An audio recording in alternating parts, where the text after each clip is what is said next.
Welcome to the Marcus Visionary podcast. And today I'm here with one of the greatest, most prolific producers representing Canada. Welcome, John Rolodex. Thanks so much for having me, man. How you doing? Long overdue. I'm doing great. And I realized in the last couple hours, you and I haven't spoken. We chatted a little about email and Messenger and whatnot here and there, but we had a long talk like a year ago, maybe 13 months ago. It's been ages. Anytime I come to Toronto, you're always off somewhere. Coming out of COVID, we had the same agent. We were supposed to play some shows together. None of those came together. Yeah. Finally, we get to sit down and have a chat. In the intro, I forgot to say, this man is signed to Metalheadz and has his own label, Machinist Music. But we're going to get into all the labels that he's been with over the years as the podcast goes. All right, we're going to take it right back to the beginning. Where were you born, and what was it like growing up there as a child? Well, I grew up in Edmonton, Canada. It was pretty good, really. I mean, my parents divorced when I was pretty young, but I had a pretty good upbringing. They were both around. They're both still in my life. I'm very close with both of my parents. We weren't well off, but I got to do a few of the activities, skiing and things like that you get to enjoy when you live in a wintry place like Edmonton. So it was pretty good. I mean, Edmonton is a very blue collar city, was and still is. I've come to realize over the years it was kind of a punk rock town. There's bands like SNFU came out of there, and there's always punk music going on. And I've come to realize that really informed my music. So coming up around that, it sort of bleeds into what you do, even if that's not musically what you're into. For sure. I think you soak up your environment. Did you live close to the city or in the country? No, I was in the city. I mean, not, out in the suburbs. You've been there. It's not enormous. So way out in the suburbs, you're like a 20-minute drive from proper downtown. As a kid, it was like a 90-minute bus ride to get to high school, which is pretty long, but geographically, it's not really that far. It's not like it is in Toronto where it's just so spread out. What were you into when you were younger, like in your early days? Skiing and sports like that, but like individual sports, played baseball, that kind of thing. But I was always into making stuff, creative. Like I was into Lego when I was really small and drawing, and always into trying to build something, trying to create something. Yeah. I thought I'd grow up to be an architect. And an architect? Older, yeah, that was my dream when I was little. A really prominent architect. Well, now you are sort of an architect of music and sound, right? But a really prominent architect that I knew talked me out of becoming one.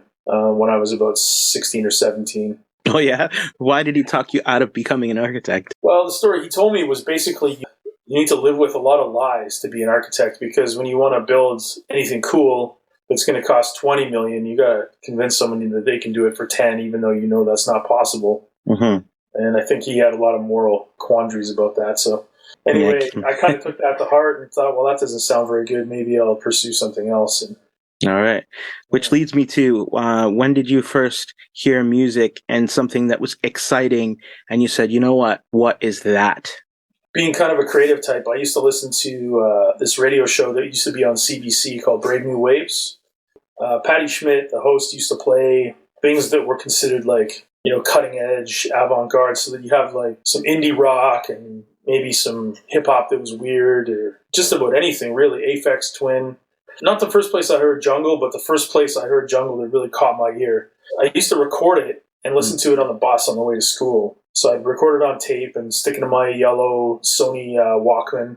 The tape cut off one night and I never got to hear. So she introduced one of the tunes, which was Snake Style by Source Direct. And then the next tune that she went to after that, so it was always little sets of two. So she'd play one, introduce it, and then she would tell you the second tune and then recap the first tune she played and then go on.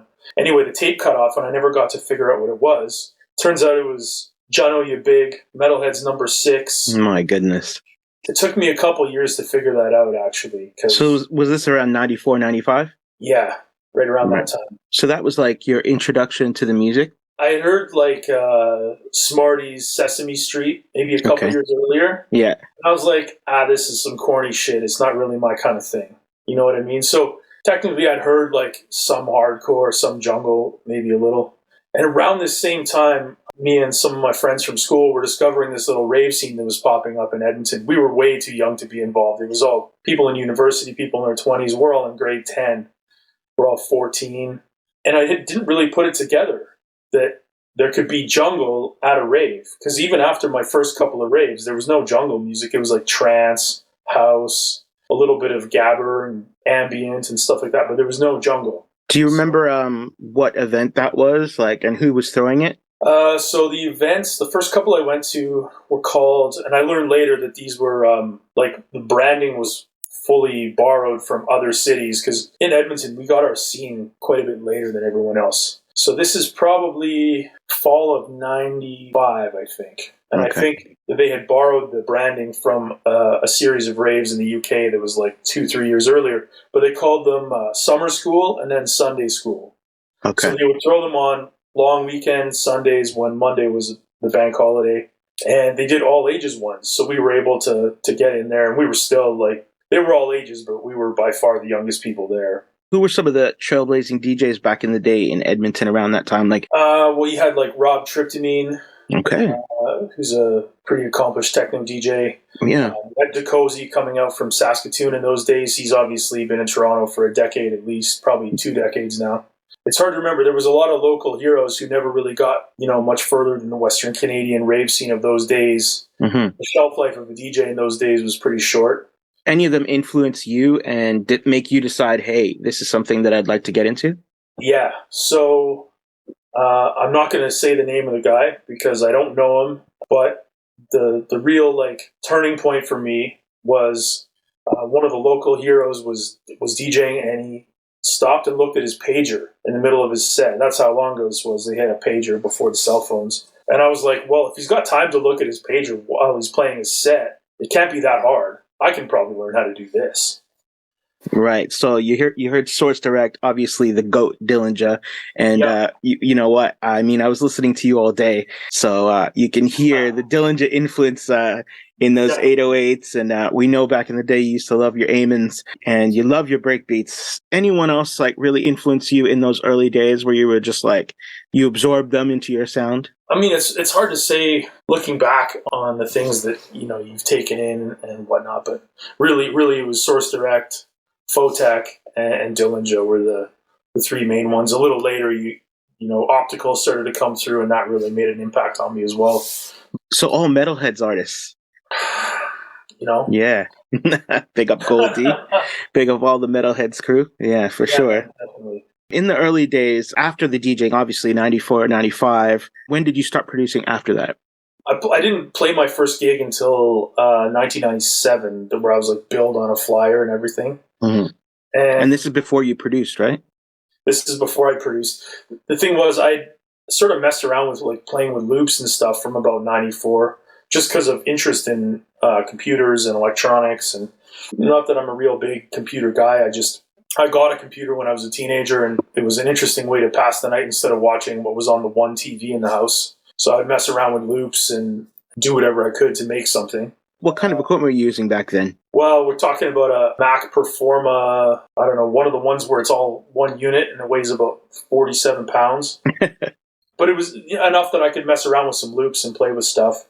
But getting serious about actually producing electronic music, I sort of fooled around with that long enough to get a song on a local radio show on CJSR, which was it's our college station in Edmonton.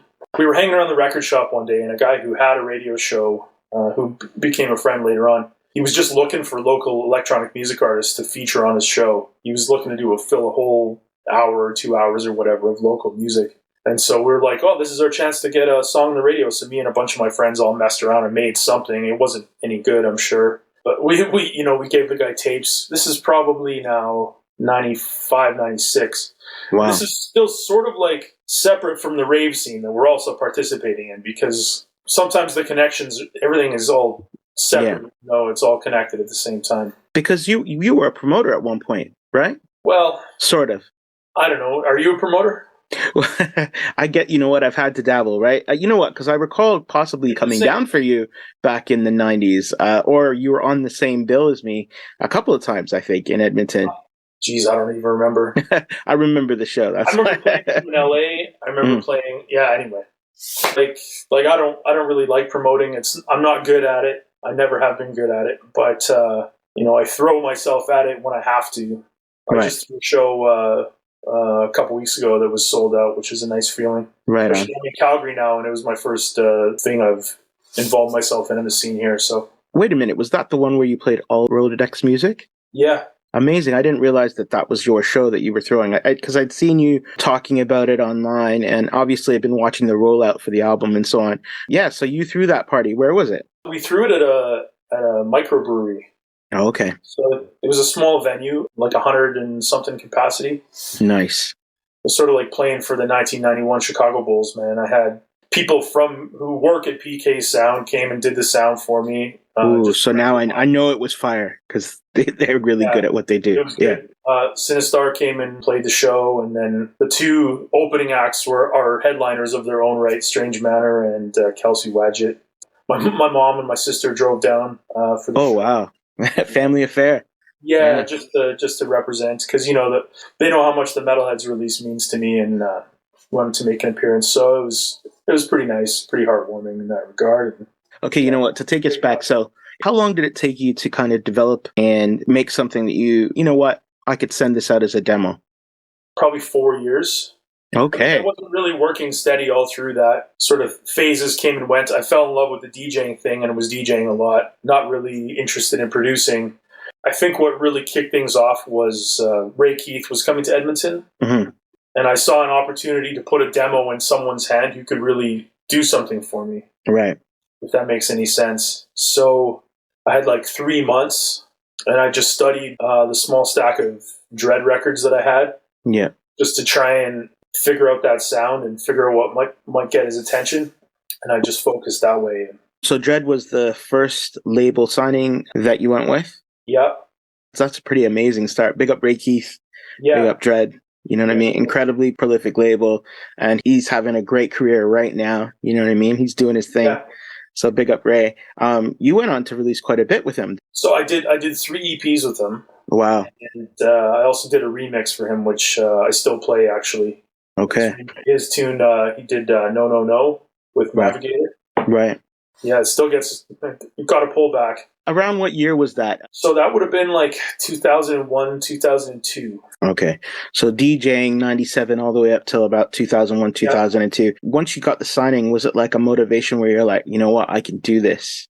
I suppose it was, yeah. I mean, I kind of always thought, well, if not this one, the next one. I was really, really driven. Right. I don't know if you remember me back in those days, but I was a young and hungry kid, you know what I mean? Like, I really wanted to go out and do some damage out there. Yeah, for sure. And you did. Like, I mean, I mean, you got on the labels. That's the true test. It's not an easy feat to get on these big labels. You were on V Recordings, Tech Itch, Freak Recordings, obviously Dread.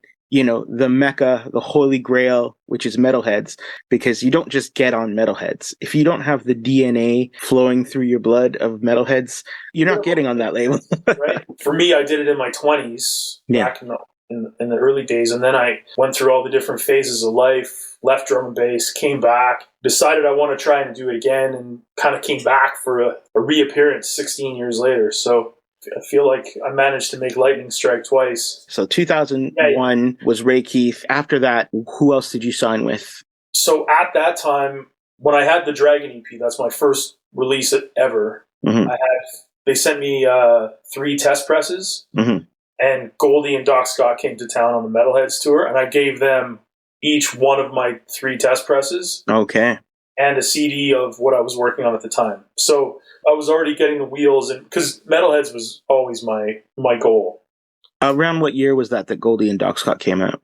So that would have been, I think, spring of 2002. So they were on tour and they stopped off in Edmonton? They came to Edmonton, and I was entrenched in the scene enough that I could volunteer to be one of the drivers and try and play a demo and stuff like that. Actually, Rage was their MC. He went into the lobby and told Goldie, you got to listen to this demo. Mm-hmm.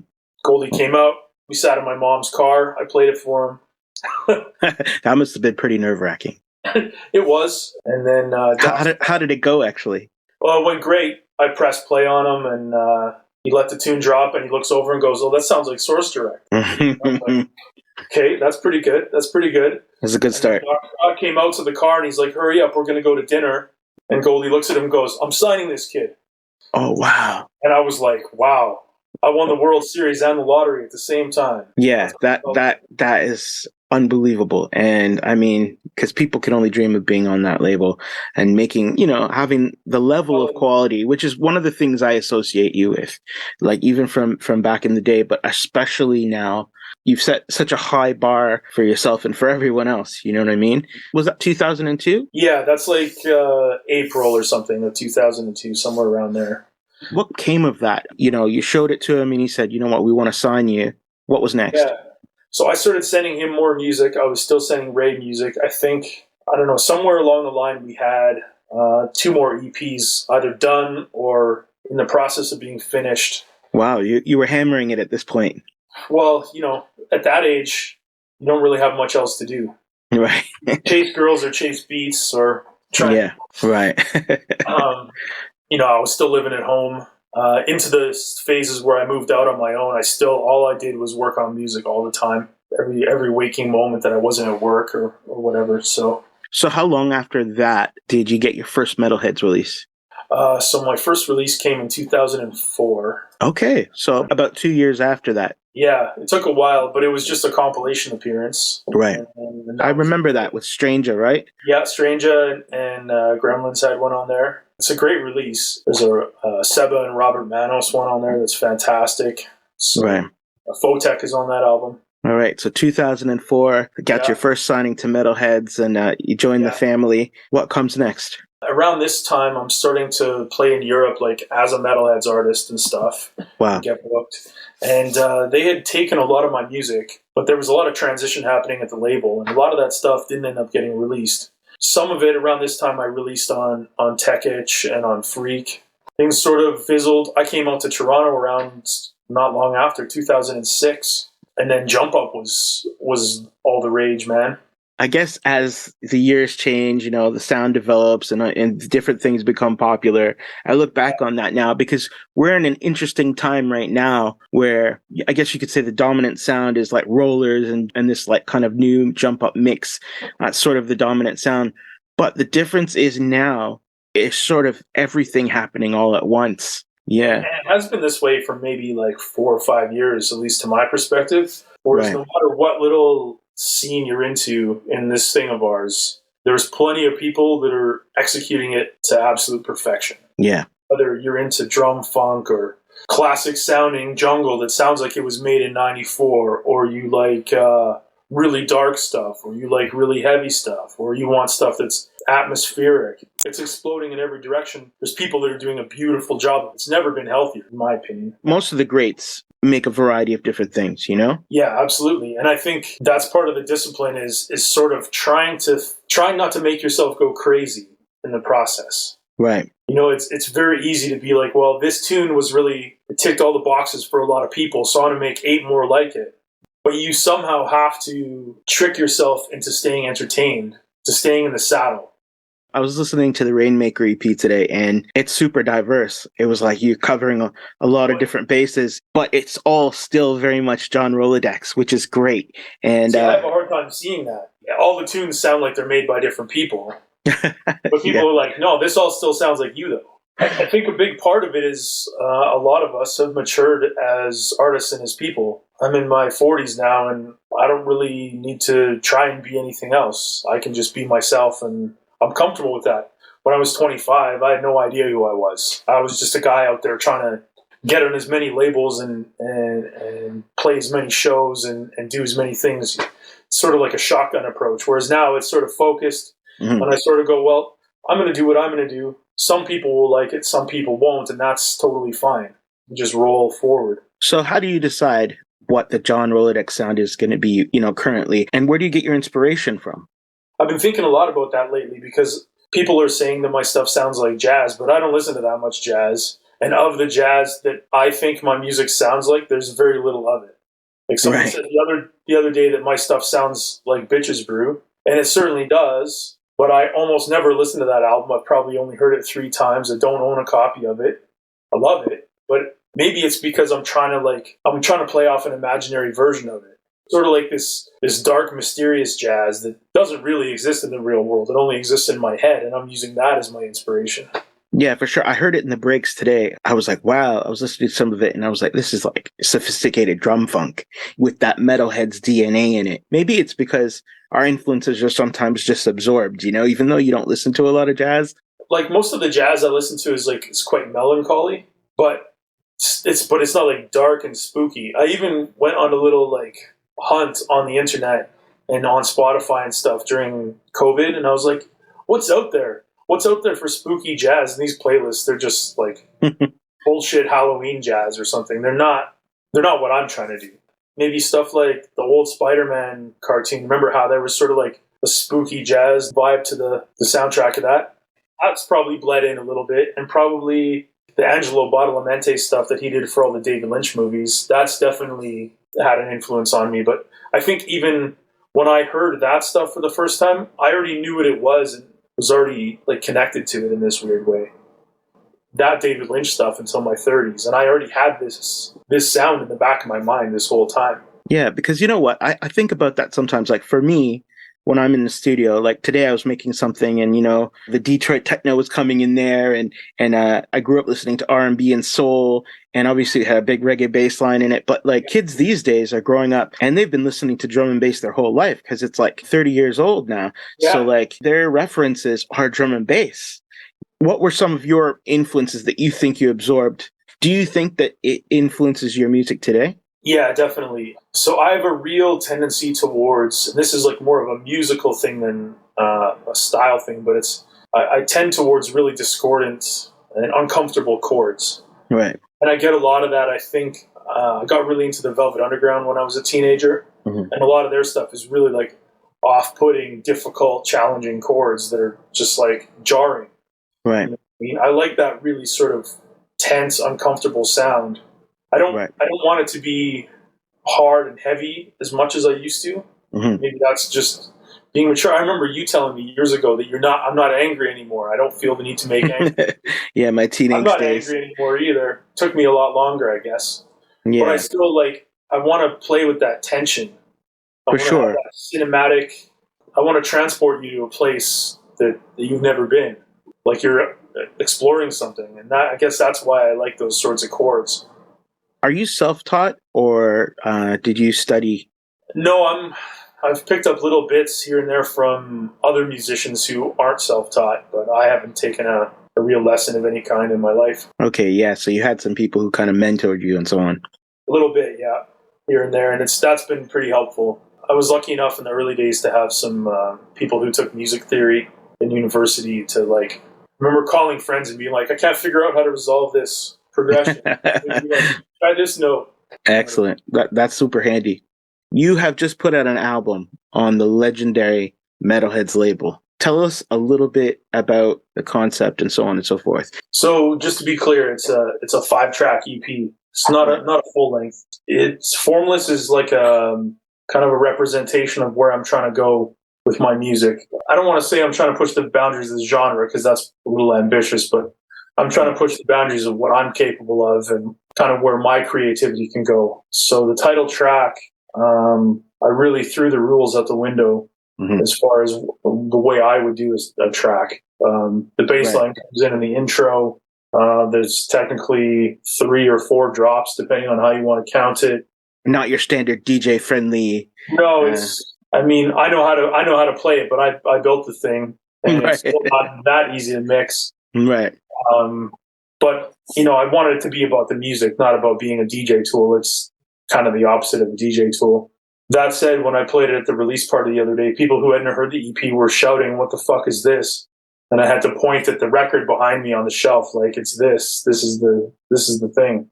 So you were putting the music first over sort of like your DJ friend, because drum and bass, even the musical stuff tends to still be, have this, the DJs need to play it. So I need to have the standard intro and so on.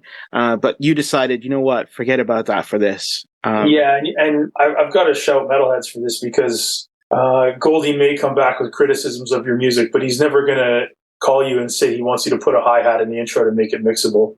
Right. They don't give a shit about that. A label where they'll let you take a stab at doing your own artwork, which I usually have done for the last couple of releases. And they definitely don't call me and and ask me to put a hi-hat somewhere to make it mixable. That they want it to be boundary pushing. That's what they're into. So Yeah. Stretching your it's a abilities, great right? it's a great home for me because that's what I'm not really interested in, kind of rehashing everything, though. Certainly, I'm borrowing from Photech and Dillinger every time I turn a computer on. Right, right. I'm trying not to rehash what they're doing. I'm trying to stand on their shoulders to see a little further than we got to see before. The thing about this thing is, we use breaks. I have a break that I call a Photech break. It's not a Photech break. You know what I mean? Like even down to an amen that I use that is like a Dillinger amen. And, their reference is always in there. There's certain things that I do in my tunes that I've wholesale stolen from Dillinger. I met him a few years ago and I told him that basically everything I do is stolen from you. We had a pretty good laugh over it. I mean, Brad and I had the honor of playing with him on New Year's Eve. We did like an inner city dance thing. Yeah, we played before him, and we played a Taxman tune, this Eva Lazarus remix, I believe. It's so Dillinger, like the tune, and we played it, and it's max. Brad was like, you could see Carl was just like, hey, but because it literally, I mean, everyone does it, and it really does have that. I mean, if you can pull it off, right? There's some artists who are a little too close sometimes. I like to do that quarter note snare before the drop. Makes it easier to mix in, but you and I have debated this before, but I'm not a kick roll guy. Yeah, you don't like... So I don't want to do a big kick roll to tell you that the drop is coming. I'm just going to give you a snare and then bang.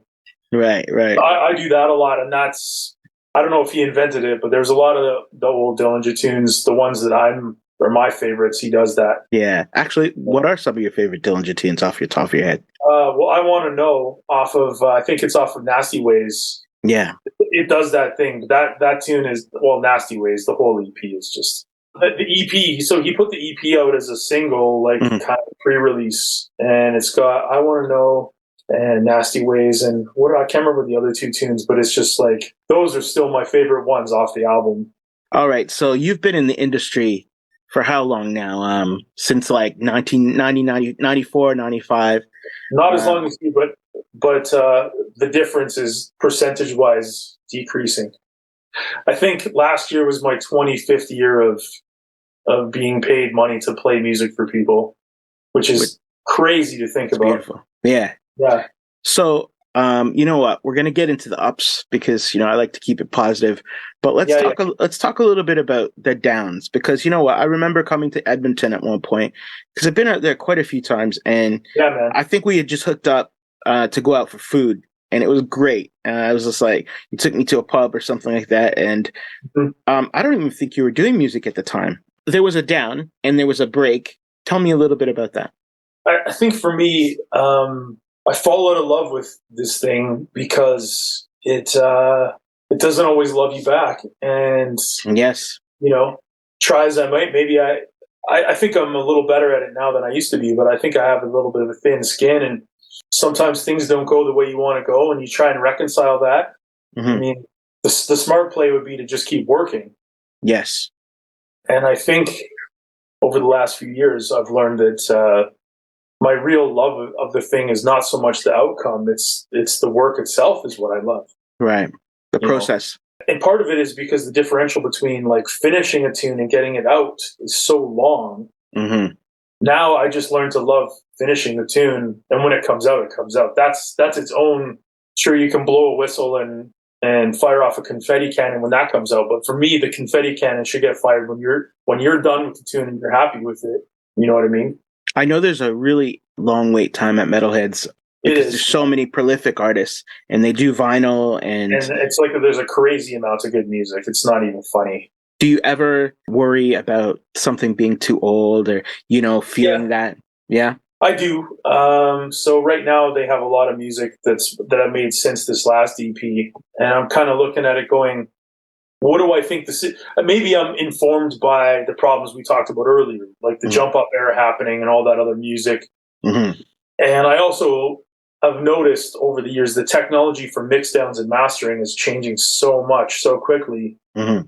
But I'm also starting to strip back and go, in this last couple months, I'm not referencing my music against other people's music so much anymore.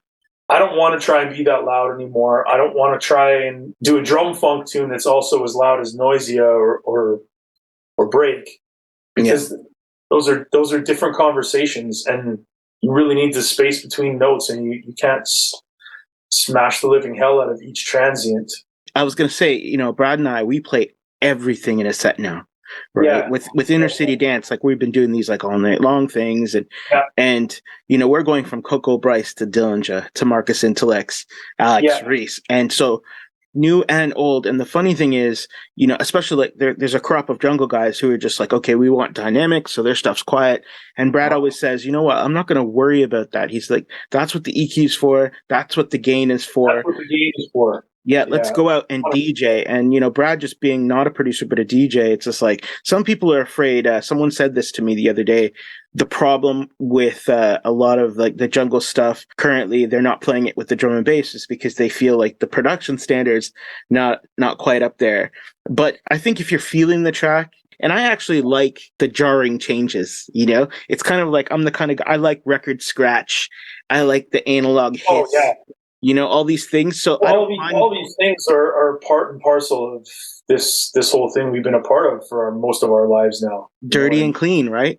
Dirty and clean, right? So it's like some people are afraid to go from dirty to clean, and I think that's all part of like the family in a sense. You know what I mean? Yeah, and I've also in the last few months, maybe it's been a couple of years, but I've started moving away from trying to get everything to sound clean.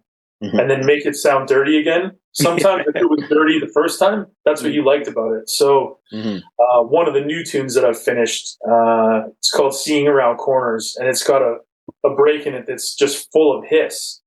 But when that part comes in, it's just bananas, and it works. Yeah. The old me would have tried to take that hiss out, and now I'm just like, nah, leave it in there. That's what you want. That's what's good about that. You can destroy like certain sounds and breaks trying to take the ambience out of them, Oh, I've done it a million times. For sure. The choir, I tried to make everything like I want it to be dirty on purpose when it was already dirty before. It doesn't need to be made like I don't need to clean it up just to make it dirty again. If that makes any sense. 100%. My whole process has always been sort of about trying to control things that shouldn't be controlled. Right. And now I'm finally getting to be at peace with just taking things as they are and going, I'm going to make the best thing out of this I can without ruining what it was in the first place. You said something earlier, and I don't want to forget. You said you love the industry, but sometimes it doesn't love you back. You know what? I've been in the industry my whole life, like right out of high school, and I never stopped ever, right? But literally, if people knew, a lot of people think about quitting every week. Yeah, because it's a cruel industry because you'll celebrate wins and then you'll get 5 losses. Well, and sometimes it's just a total blindside too. Yeah, like when you're playing football, you know that you're on the field and you're playing, but when you're doing this thing of ours and you wake up to an email that you had no idea was coming. Yeah, I got totally blindsided by one in January, and there was a couple of dark days, man, and it was over something stupid. But yeah, hey, that's life. I'm telling you, it's funny. You can get 2 disappointing emails, let's just say, and then at like 8 o'clock at night, you'll get like a booking or something good will happen. And you're just like, man, this industry, and it's a roller coaster, and it's really hard on our mental health. I think now people are starting to address the things that DJs and producers go through mental health wise. You know what? For one, when you're making music and you're putting it out there, you're open for criticism, right? And it's very tough. You've got like all these like keyboard warriors on there critiquing something that you love and you've poured your heart and soul into. How do you cope with those keyboard warriors? I don't put a lot of stock into people who criticize my music. I kind of find it amusing. I remember one time when I first started Machinist, Dogs on Acid was still going. I think it's still going actually, but it was going to my surprise even then. Yeah. Someone said, well, the tune only has a 3-note bass line. That was the criticism. That's so common these days. 1 note, for crying out. Well, I didn't even respond to it because there was like 10 other people commented. Most of jungle has 2 notes or less in the bass line. But like, what a weird thing. It's just people are disappointed. They expect one thing, they get the other. The juice for me musically is when my heroes like Goldie or Doc Scott or DJ Crust, when they send me an email saying they like something that I made, and they have musically given me so much in my life, when they say I gave them something they enjoy, that's the juice for me. The Joe on the street junglist, if they don't like what I'm doing, I get it. Maybe they'll like the next one. Maybe people only like my first stuff. You know how that is. There's always the people who only like the early stuff. Right. I'm like that with the directors, the film directors I like. I prefer the early stuff usually to the, you know. So that time where you decided to take a break, was it because things weren't quite going where you wanted it to go? It's actually kind of in two. The back half of my time in Toronto, I had kind of just stepped away. I mean, I didn't really think I was taking a break, but I had pretty much stopped getting booked. Right. I wasn't really producing, and I was just kind of figuring out what to do. So there was almost 3 years there where I wasn't active at all. I would see you out at a night you were playing, and I definitely wished I was on the bill, but the phone wasn't ringing for me. I didn't have any releases out, and I definitely wasn't involved in anything that was current. So, that's how it goes. In this thing of ours, you got to stay active to be current in some way, shape, or form. It's very rare that someone suddenly the phone starts ringing from something you did 20 years ago. So certainly that happens too. Yeah, I mean, there's definitely this novelty thing. I tell Brad, we laugh about it all the time. You'll say you go quiet for a bit. You'll do a live stream, or you'll get one booking and people think that booking is something. And then all of a sudden that one booking will give you 5 bookings. It's kind of like this thing where you constantly have to, Ronnie Size said this once when he came to Toronto, and it stuck with me. He was just like, I remember wanting to get dubs and music and stuff like that. And we were sitting in his hotel room and he was just like, listen, man, if you don't ask, you will never get. And the drum and bass jungle industry, because it's an underground industry, it's kind of like, and it's super oversaturated, right? It's one of these things where there's no right way to go about it. You know what I mean? Like, being active is definitely one. If you don't put in the work, you definitely won't reap a reward. You know what I mean? And I think that's one thing I could say to kids, like, especially now, being just a DJ is very, very, like, I feel actually really bad for people who are just really talented DJs, because it's like a whole other set of mountains to climb. You know what I'm saying? Yeah. Oh, yeah. So that was, just to close off on that, that was the first time that I took some time off. And then the second time was probably about 2013, I think. I took like 3 years off. Okay. 2013 to 2016, something like that. No producing, no DJing? No DJing. And I was making music, but not John Rolodex stuff. I did a totally separate project just for fun. One of these days, I'll let people know what that was. I've never told anyone about it. What happened was I had gone to Chicago to play a gig, and I was kind of at the end of my rope with it anyway. Yeah. It was a Metalheadz show. It was me, Seba, Bailey. Bailey couldn't make it. And then, can't remember who else, Spectrum from Detroit and Stunna from Chicago, with question mark, at Soundbar on a Function 1 system. Heavy. I realized I didn't have any fun playing the show, and I was like, why am I even doing this anymore? So I kind of did some soul searching, and I asked Dustin, who was the promoter at the time. He's a Dioptrix. He's an artist who's been on our label. I asked him if he was interested in taking over the label, because he had a lot of love for it, and he ran it for 3-4 years for me, for us. He's still my partner. Can I ask why you didn't enjoy playing that set? Because you know what? I've been there before. What do you recall that you didn't enjoy? I don't know. I mean, a lot of it was technical stuff. So I was playing on Serato. You know how it is with the technical things. It's just, it can just ruin the whole vibe of it. Yeah. I had the right tunes. We still got rewinds, this, that, and the other. And it was just like... But you weren't enjoying it. I wasn't enjoying it. I just felt like I was going through the motions. And I mean... I still came back to DJing, and I still DJ. And I think I'm still chasing the high of what it was like when I was, 20. Yeah.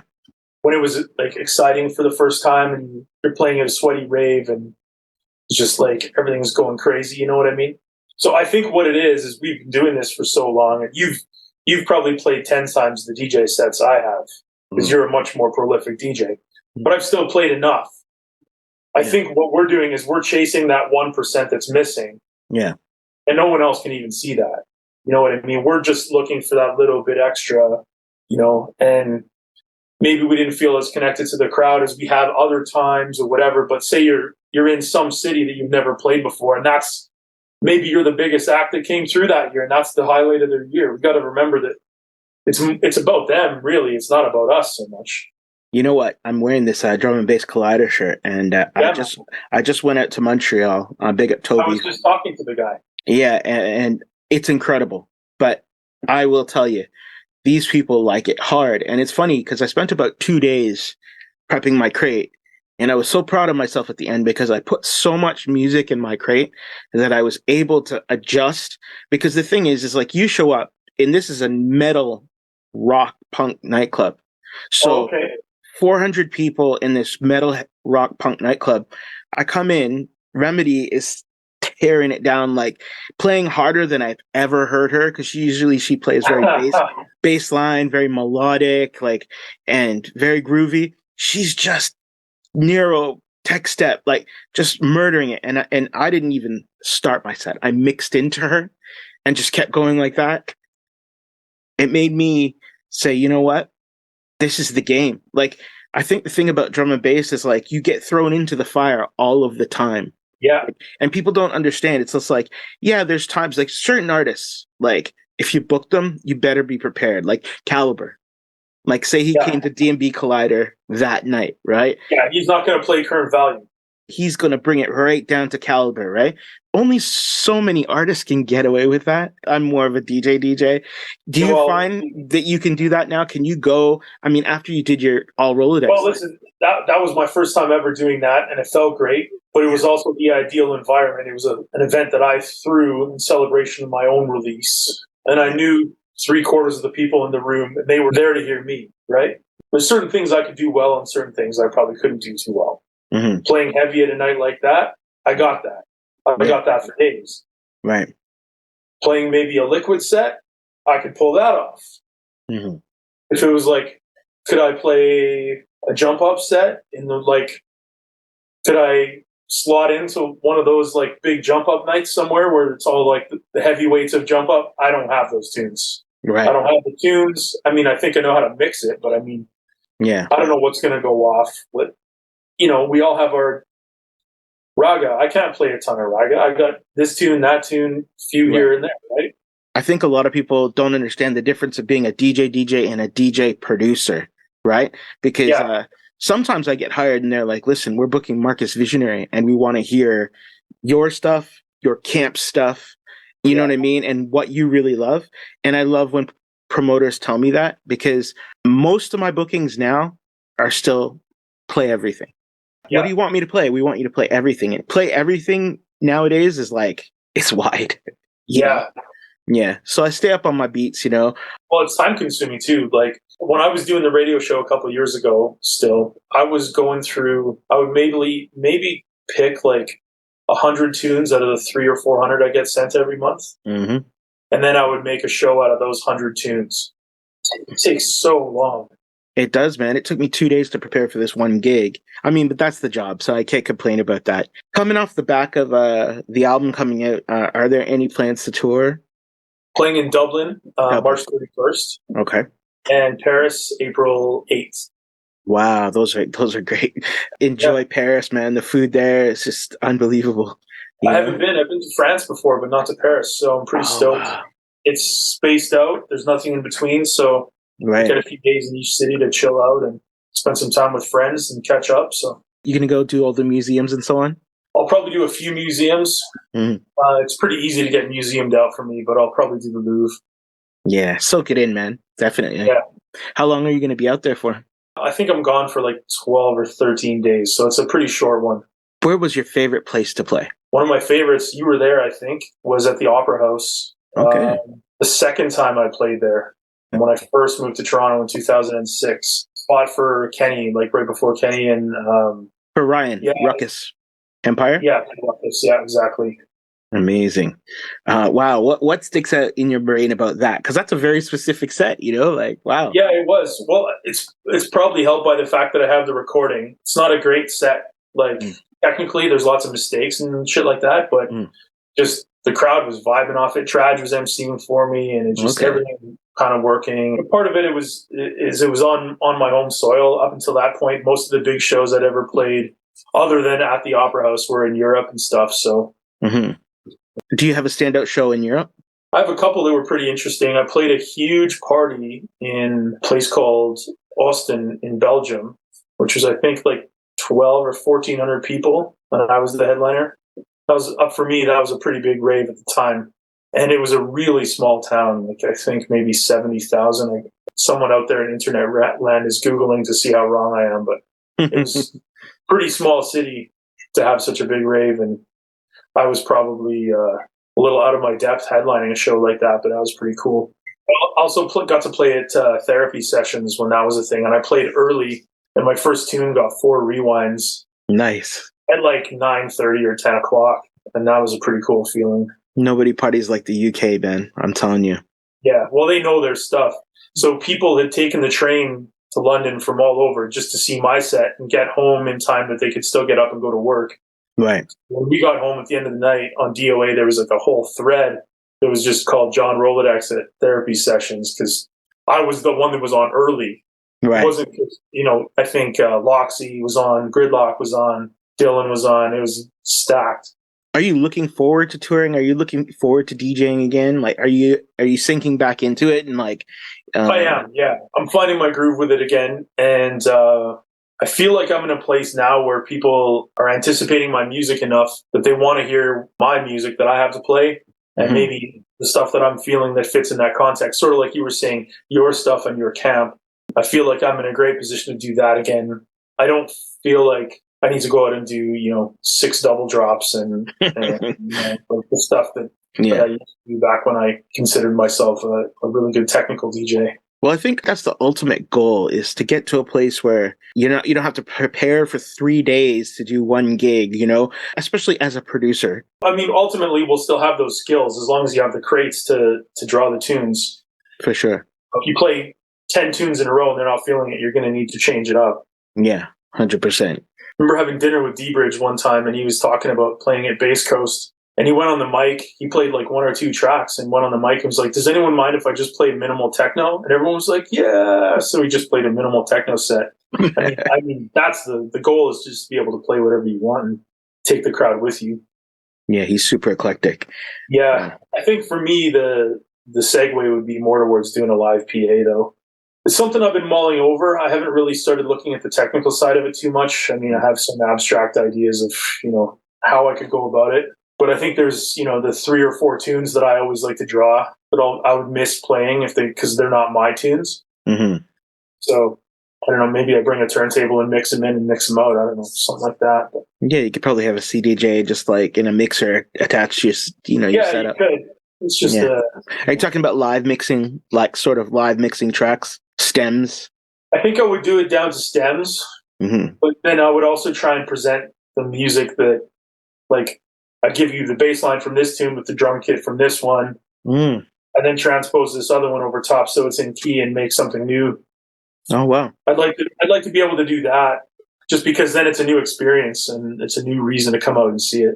How has your experience been playing in North America? Have you played Stamina or Respect? Like Stamina's in San Fran? No, I haven't played Stamina before. Just the stars have never aligned for that one. But I played Respect before, and it's quite a long time ago, probably 10 years ago. But I was really impressed. That was when they were still to Dragonfly, and it was rammed.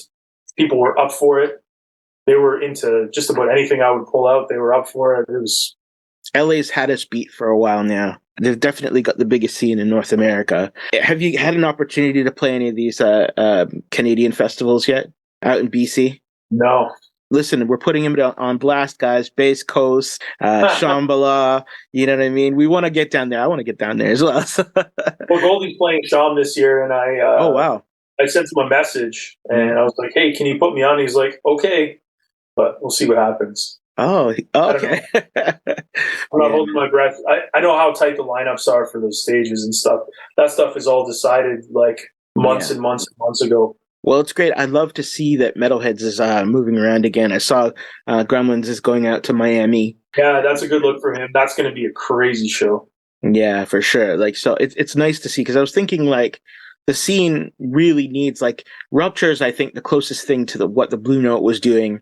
Rupture's really like they have Seba, they have like, obviously Mantra, Double O, Run It, and then they've been rifling through people who play pretty much every aspect of the new jungle, right? Yeah. I'd love to see Metalheadz, start popping up and touring around more. I think the music needs it and the scene needs it. So it's always good when you see it. You know what I mean? Because they definitely have a DNA and a sound. You know? Yeah, absolutely. And there's plenty of acts to do it. It's just a matter of putting it together well. What advice would you give to young aspiring artists? And if you could go back in time and talk to a younger Rolodex, what would you say? Lesson number 1: keep your ego in check. Okay. Don't buy the hype. Just keep your head down and keep working. Enjoy the ride up because it's a long way down. You know what? Yeah, growing a thick skin is definitely necessary to be in drum and bass and jungle. There's a lot easier paths, I would say. We love this music. So I always think to myself, because there was a time way back in the early 90s where some of my friends like Kenny Glasgow and they went to house. Mm-hmm. And we went the breakbeat route, there was a split because we were all sort of under one roof, and I always think back, I'm like, wow, I wonder where I would be. Would I be living in Ibiza? Might be. Yeah, I'm telling you. There also would have been way more competition way earlier. I mean, right, would have probably made both of us stronger, but we're still here contributing to this crazy music. Well, we're still here, and think about all the people we saw come and go. Yeah. So anyway, advice number 1 is keep your ego in check. Actually, I'm going to read a sticky note that I've got on my monitor here. Mm-hmm. I wrote this down the other day. Great quotation. Never let a day pass without doing something that will benefit you in a decade. I like that one a lot, man. That is great advice. Really man. Take the long view of things and plan way down the road. Plan 3, 4, 5 steps ahead. I wish I was like that with investing, but hey. Hey, the whole stock market wishes they were like that with investing. I'm on the drum and bass retirement plan, which is no plan. But hey. Anyways, thank you so much for taking the time to sit with me. You have any shout outs before we close up?